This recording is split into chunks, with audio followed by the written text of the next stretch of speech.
He gives another smile.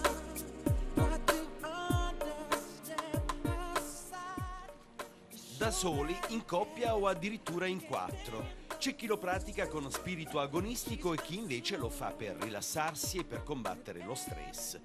Denominatore comune la grande passione per il mare che in una città come Bari e l'ampio specchio d'acqua antistante il lungomare ben si presta ad una disciplina sportiva come il canottaggio. Queste sono canoe da mare, sono un pochettino più pesanti, sono più stabili, sono provviste di gavoni. Poi qui possiamo anche mettere, nel momento in cui andiamo a fare anche un campeggio nautico, delle tende o delle attrezzature. L'altra cosa che andiamo a posizionare sono i puntapiedi, dipende dalla comodità che noi abbiamo.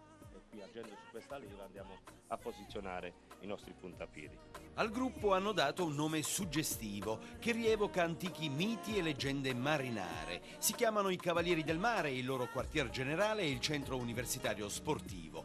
Durante i festeggiamenti in onore del santo patrono si è svolto nel capoluogo il raduno turistico regionale San Nicola tra Oriente ed Occidente. Il kayak è una maniera di andare per mare minimale, diciamo alla portata di tutti, sia sotto il profilo dell'impegno fisico, quindi non ci vogliono particolari abilità se no un minimo di scuola, e anche sotto il profilo finanziario perché chiunque può comprarsi un kayak e provare questa gioia di andare così a contatto con il mare. Questo è uno sport che possono tranquillamente fare anche le donne. Direi proprio di sì, la nostra quota rosa è indubbiamente consistente e di buona fattura.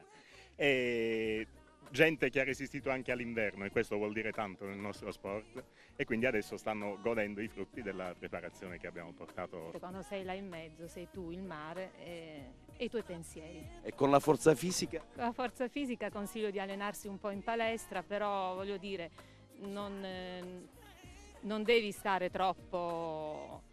Puoi anche uscire tranquillamente e farti 10 metri, 20 metri. Uno va in mare ed è solo con i propri pensieri. Ecco, che cosa si pensa?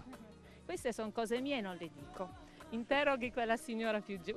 Il giorno del mio compleanno ho pensato comincio con vi faccio un regalo e da lì ho continuato per tutto l'inverno. Ecco, quindi lei ha preferito ai trattamenti estetici invece una pratica sportiva? Trattamenti estetici mai perché non avrei il tempo, invece questa Non è una ha cosa... bisogno soprattutto. Grazie.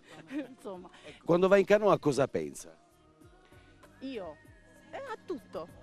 Dipende, se andiamo nella canoa in doppio, com'è che si chiama la canoa doppia? Nel K2 si chiacchiera, ci si diverte moltissimo. C'è un'altra amica che stamattina non c'è, con la quale ci raccontiamo di tutto e di più. E da sola, innanzitutto faccio attenzione a non cadere in acqua, perché è la prima cosa. E poi per il resto, quello che capita. Spero che lei sappia nuotare comunque. Come no? Vabbè, questo è indispensabile. Sì.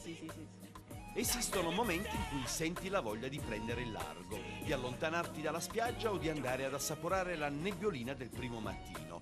Ti immagini sul kayak a pelo d'acqua partire senza obblighi con la calma di chi deve seguire solo il battito del proprio cuore. Non è Leopardi, ma è Fabio Pasini nel suo libro Lezioni di kayak.